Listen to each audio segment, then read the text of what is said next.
L'ancien conseiller en communication de Jordan Bardella n'a pas hésité à critiquer son ancien employeur, le qualifiant de produit.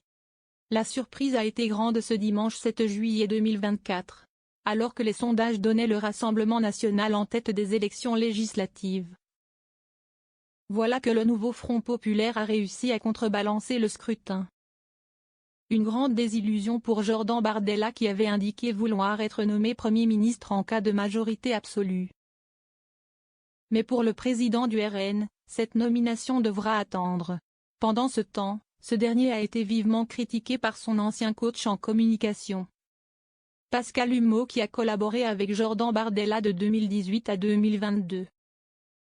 Dans le livre Le Grand Remplaçant, la face cachée de Jordan Bardella de Pierre-Stéphane Faure, l'expert se confie sur certains de ses souvenirs.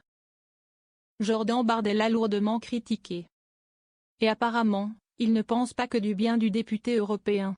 Jordan Bardella, si est-il un produit? Grattez pas, y a rien derrière, vous allez être déçus, a-t-il indiqué dans le livre, dont le passage a été repéré par la Tribune dimanche. Il avait déjà évoqué ses liens avec Jordan Bardella dans l'épisode de complément d'enquête consacré au numéro 1 du parti.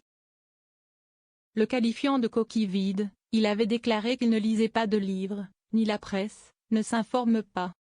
Très peu ravi d'avoir été l'objet d'un épisode sur France 2, Jordan Bardella n'avait pas hésité à étriller le magazine. Son tacle au service public.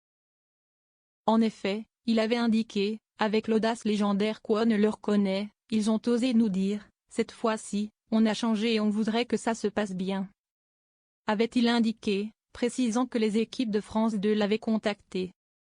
Rien que ça.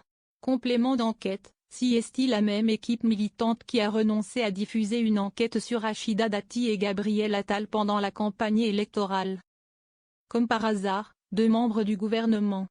Traquer le Rassemblement national, épargner le gouvernement, si est-il donc cela la neutralité du service public. Des propos assez durs envers le service public.